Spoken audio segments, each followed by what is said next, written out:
మీ ఎలాంటి వ్యాపార ప్రకటనలకైనా వెంటనే మా ఛానల్ సంప్రదించండి.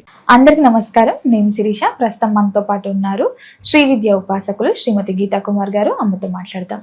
నమస్కారం అమ్మ. శ్రీ గురుభ్యో నమః. శ్రీమాత్రే నమః. నమస్తే అమ్మా. అమ్మ, ముందుగా అక్షయ తృతీయ అనగానే ముందుగా అందరికి గుర్తుకొచ్చేది బంగారం. నిజంగా బంగారం అక్షయ తృతీయ రోజు కొంటే చాలా మందికి కలిసి వస్తుంది అని అంటూ ఉంటారు. మరి కొంతమందికి స్తోమత ఉంటుంది, కొంతమందికి స్తోమత ఉండదు. చాలా మంది కొన్ని వస్తువులను కూడా బంగారంతో పోలుస్తారు. మరి ఆ రోజు ఎలాంటి వస్తువులు కొనుక్కోవచ్చు అంటారు, ఎలాంటి పూజా విధానం అంటారు, అలాగే ఎలాంటి దాన ధర్మాలు కూడా చేయాలంటారు. ఫస్ట్ పూజా విధానం ఏంటి ఒక్కసారి? అక్షయ తృతీయ విశిష్టత గురించి చెప్పుకుందాం. ఫస్ట్ అయితే మీరు అన్నట్టు బంగారం కొనాలి అన్నారు కదా, అసలు ఆ రోజు బంగారమే కొనకూడదు. అక్షయ తృతీయ రోజు అస్సలు బంగారం కొనకూడదు. దేనికి అనేది నేను చెప్తాను. ముందుగా అయితే మనము అక్షయ తృతీయ విశిష్టత, అసలు అంటే అక్షయ తృతీయ అని ఎందుకు వచ్చింది, దేనికి అని అంటే క్షయం కానిది అక్షయం, క్షయం కానిది అక్షయం అంటే తరగనిది. తృతీయ ఎందుకు మనకి చూసుకుంటే ప్రతి ఒక్క తిథికి ఒక్కొక్క పండగ ఉంది మన సాంప్రదాయంలో. ప్రతి ఒక్క తిథికి ఒక్కొక్క పండగ ఉంది. ఇప్పుడు అమావాస్య, దీపావళి, పాడ్యమి, ఉగాది, ద్వితీయ యమద్వితీయ, తృతీయ అక్షయ తృతీయ, తర్వాత చవితి గణేష్ చవితి వస్తుంది కదా, పంచమి నాగపంచమి, ఇంకా షష్ఠి సుబ్రహ్మణ్య షష్ఠి చేసుకుంటాము, రథసప్తమి చేసుకుంటాము, కృష్ణాష్టమి, శ్రీరామనవమి, విజయదశమి, ఈ భీష్మ ఏకాదశి, క్షీరాబ్ది ద్వాదశి, ధనత్రయోదశి, నరక చతుర్థి, పౌర్ణమి, ఇలా ప్రతి తిథికి ఒక ఫెస్టివల్ ఉంది. ఈ తృతీయ తిథికి అక్షయ తృతీయ. అసలు అక్షయ తృతీయ రోజు ఎందుకు అంత ప్రత్యేకమైనది, విశిష్టమైనది అంటే మనకి త్రేతాయుగం మొదలైంది కూడా ఫస్ట్ అక్షయ తృతీయ రోజు. రాముడి యుగం మొదలైంది కూడా ఫస్ట్ అక్షయ తృతీయ రోజు. దాని తర్వాత మనకి మహాభారతము, గణేశుడు రచిస్తాడు కదా దంతంతో, అది రచించింది కూడా అక్షయ తృతీయ రోజే. దాని తర్వాత ద్రౌపది వాళ్ళు అరణ్యవాసంలో ఉంటారు కదా, అప్పుడు శ్రీకృష్ణుడు వెళ్ళి ద్రౌపదికి అక్షయ పాత్రని ఇస్తాడు. అది అక్షయ తృతీయ రోజే ఇస్తాడు. మళ్ళీ ఈ కుచేలుడు ఉన్నాడు కదా, శ్రీకృష్ణుడు యొక్క స్నేహితుడు, కుచేలుడు కూడా శ్రీకృష్ణుడిని మరలా చిన్న వయసు దాటిన తర్వాత ఫస్ట్ కలిసేది అక్షయ తృతీయ రోజే. అక్షయ తృతీయ అంటే కేవలం బంగారానికే పరిమితి చేసిన కాలం ఈ కాలం అయింది తప్ప, దీనికి ముందు పురాణాల ప్రకారం చూసుకుంటే అక్షయ తృతీయకి చాలా విశిష్టమైన రోజులుగా పరిగణించబడ్డాయి అక్షయ తృతీయని. ఇంకొకటి ఇప్పట్లో ఏంటి అంటే మనకి సింహాసనం లక్ష్మీనరసింహస్వామి ఉన్నారు కదా, ఆయనది కూడా నిజరూప దర్శనం జరుగుతుంది. అప్పన్న స్వామి అంటారు, లక్ష్మీనరసింహస్వామి అంటారు. ఆ రోజు నిజరూప దర్శనం జరుగుతుంది. చందనోత్సవం అని ఆ రోజు స్వామికి చందనం స్వయంగా చేతుల మీదుగా నూరి మొత్తం అంతా ఆ విగ్రహానికి పెడతారనమాట. అక్షయ తృతీయ నాడు చందనోత్సవం జరుపుతారు. ఇలా ప్రత్యేకమైన రోజులు ప్రత్యేకంగా చెప్పబడ్డాయి. మనమేమనుకుంటాం, అక్షయ తృతీయ రాగానే ఎంతసేపు బంగారం కొనాలి, అది కొనాలి, ఇది కొనాలి అంటాం కదా. అస్సలు ఆ రోజు బంగారం కొనకూడదు. ఎందుకు బంగారం కొనకూడదు అంటే అక్షయ తృతీయ రోజు మనం ఏదైతే చేస్తామో అది క్షయం కాదు, తరగదు. అంటే ఇప్పుడు బంగారం కొంటే తరగదు కదమ్మా అని మీరు అనుకోవచ్చు. కానీ మనకి పురాణాల ప్రకారం కొన్ని ప్లేసుల్లో కలిపురుషుడు ఉంటాడు అని చెప్పబడింది. దాంట్లో బంగారం ఒకటి. బంగారంలో కలిపురుషుడు ఉంటాడు. ఇప్పుడు అక్షయ తృతీయ రోజు నువ్వు బంగారం కొనుక్కొని తెచ్చుకుంటే కలిపురుషుడిని నువ్వు పెంచినట్టే. అందుకు అక్షయ తృతీయ నాడు అస్సలు బంగారం కొనకూడదు. ఇది అందరూ గుర్తుపెట్టుకోవాల్సిన విషయం. ఏమంటే ఇప్పుడు బిజినెస్ అంతా వచ్చేసి అలా అయిపోయింది, కానీ అక్షయ తృతీయకి బంగారం కొనాలి, తరగదని కలిపురుషుడిని పిలిచి మరీ మనం వెంట పెట్టుకున్నట్టు అయిపోతుంది. తర్వాత అక్షయ తృతీయ రోజు చేయవలసిన పూజా విధానం. నార్మల్గా గృహస్థులు ఆ రోజు స్వీట్ చేసుకుంటారు, పాలతో చేసిన పదార్థం చేసి లక్ష్మీదేవికి నివేదన చేస్తారు, లక్ష్మీదేవి ఆరాధన చేస్తారు. ప్రత్యేకించి అప్పులున్న వాళ్ళు చేసుకోవాల్సింది ఏంటి అంటే లక్ష్మీ నరసింహస్వామి ఆరాధన చేయాలి ఆ రోజు. అంటే మీరు అనొచ్చు అక్షయ తృతీయ అంటే లక్ష్మీదేవిది కదా, కుబేరుంది కదా అని మీకు ఆలోచన రావచ్చు. కానీ దానికంటే ముందుగా మనం లక్ష్మీ నరసింహస్వామి ఆరాధన ఎందుకు చెప్తున్నాం ఇక్కడ అంటే, ఎప్పుడైతే మనం లక్ష్మీ నరసింహస్వామి ఆరాధన చేసినా, దర్శనం చేసినా మనకి అప్పుల బాధ ఉండదు, రుణ బాధ ఉండదు. మనం అక్షయ తృతీయ రోజు ఈ అప్పుల బాధ నుండి విముక్తి పొందాలి అంటే లక్ష్మీ నరసింహస్వామిని దర్శించడం, అంటే టెంపుల్కి వెళ్ళడం. ఆ రోజు ఇంకా లేదు, టెంపుల్కి లేదు, ఇంట్లోనే పూజ చేసుకోవడం. అంటే ఫోటో పెట్టుకోవాలా, విగ్రహం ఇవన్నీ వద్దు. ఫోటో లేకపోయినా పర్వాలేదు, విగ్రహం లేకపోయినా పర్వాలేదు. లక్ష్మీ నరసింహస్వామిది రుణ విమోచన స్తోత్రం వస్తుంది. ఆ స్తోత్రాన్ని 9 సార్లు పఠించాలి ఆ రోజు.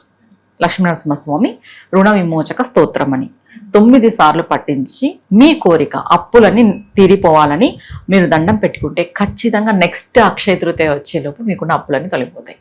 ఎందుకంటే లక్ష్మీ నరసింహస్వామికి అంతటి శక్తి ఉంది. అన్ని రుణాల నుండి విముక్తి చేయగల శక్తి స్వామికి ఉంది.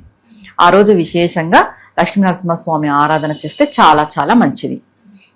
ఇంకా దాన ధర్మాలు ఏం చేయాలి అని అంటే, అందరూ చెప్పేదే ఉదకం, అంటే కుండలో నీళ్లు పోసి, అంటే శుద్ధ జలం, మంచి నీరు పోసి ఒక కుండ తీసుకొని శుద్ధ జలం పోసి దాంట్లోకి ఇలాచి, ఏలక్ బుడ్డలు 2 వేసి, పచ్చకర్పూరం వేసి బ్రాహ్మణుడికి, పురోహితుడికి మనం దానం ఇవ్వాలి ఆ రోజు.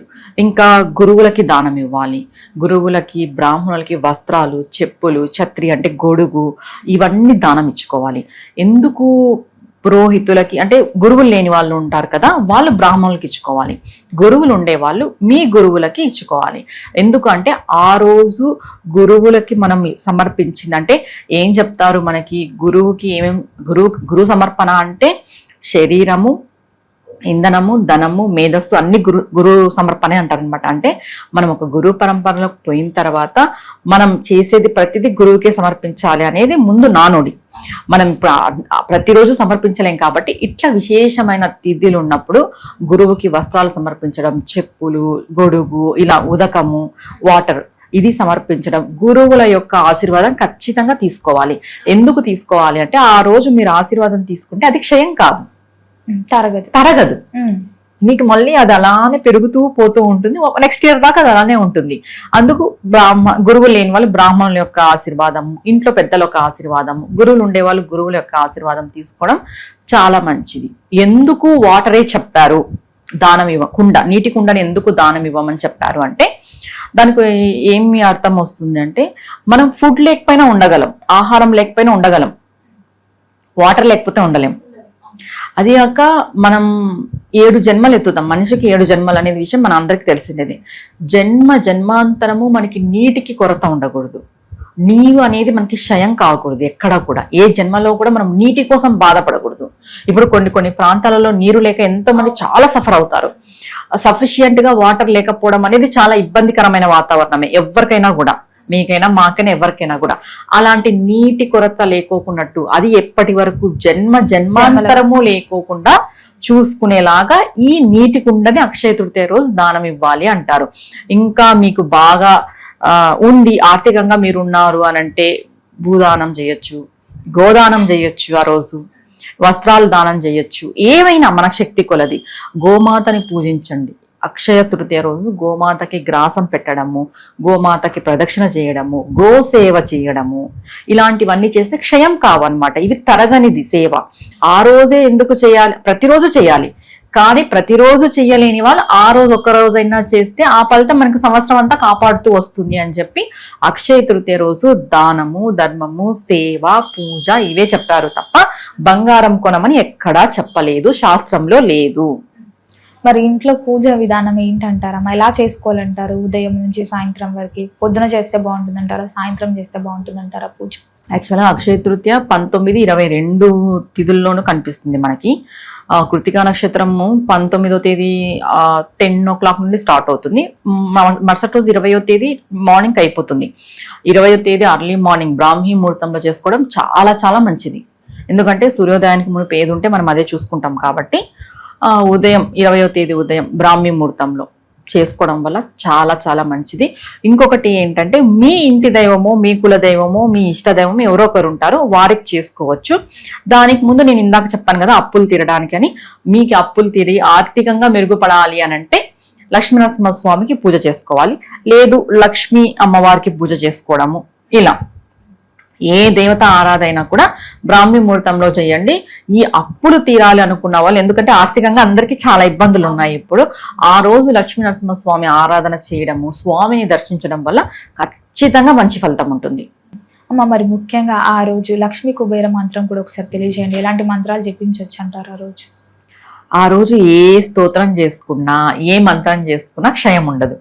అక్షయము అంటే పెరగడమే, అంటే ఒక్కసారి చేస్తే ఇంత ఫలితము అని ఉంటుంది కదా, కోటి ఫలితము, లక్ష ఫలితము, అట్లా అనంతమైన ఫలితం ఉంటుంది ఆ రోజు ఏది చేసుకున్నా కూడా. అందరూ లలిత సహస్రనామాలు చేసుకోండి, చాలా మంచిది. క్షయం కాదు మనకి, మంచిది. లక్ష్మీ స్తోత్రాలు చేసుకోండి, లక్ష్మీ అష్టోత్తరము, మళ్ళీ అష్టలక్ష్మి స్తోత్రాలు, లక్ష్మీ సహస్రనామము, ఇవి చేసుకోవచ్చు. లేదా మీ ఇష్ట దైవారాధన మీరు ఎట్లా నిత్య పూజలు ఏవో చేసుకుంటుంటారు కదా, వాటిని చేసుకోవచ్చు. కుబేర మంత్రాలు ఉంటాయి, కుబేరం సంబంధించిన మంత్రాలు, అవి చేసుకోవచ్చు.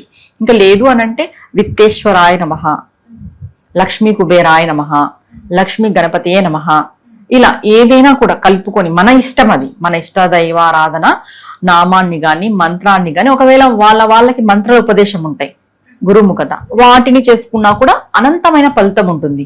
అంటే ఆ రోజు ఏది చేసినా కూడా క్షయం కాదు, తరగదు, పెరగడమే ఉంటుంది, అక్షయంగా ఉంటుంది, అనంతంగా ఉంటుంది, అనంతమైనదిగా ఉంటుంది. అందుకే మంచి పనులే చేయాలి. ఫస్ట్ అయితే మంచి పనులే చేయాలి, దాన ధర్మాలు చేయాలి, చెడు పనులు చేయొద్దు, చెడు మాటలు మాట్లాడద్దు, ఎవరితోనూ గొడవ పడద్దు, అవి కూడా తరగవు, అలానే ఉంటాయి. ఇవి ఎట్లా తరగవో అవి కూడా తరగవు, ఏదైనా కూడా అందుకు తెలుసుకొని మంచే చెయ్యండి. అమ్మ, ఈ పూజలు చేసేవారు ఎవరైనా ఉపవాసం ఉండాలనుకుంటే ఉండొచ్చు ఆ రోజు? లేదమ్మా, ఉపవాసం ఏం లేదు, అక్షయ తృతీయకు ఉపవాసం ఏం లేదు. ఏదైనా కూడా సాత్వికంగా తీసుకొని ఉండి చేసుకుంటే చాలు. విశేషంగా ఈ పూజ అనేదేం లేదు, కానీ ఆ రోజు లక్ష్మీనరసింహస్వామిని ఆరాధన చేయడం వల్ల మనము ఆర్థికంగా మెరుగుపడతాం, బాగుంటుంది మనకి. అమ్మ, మొత్తం మీద మాకు తెలియని ఎన్నో మంచి విషయాలు అక్షయ తృతీయ గురించి తెలియజేసినందుకు ధన్యవాదాలు. నమస్తే అమ్మా.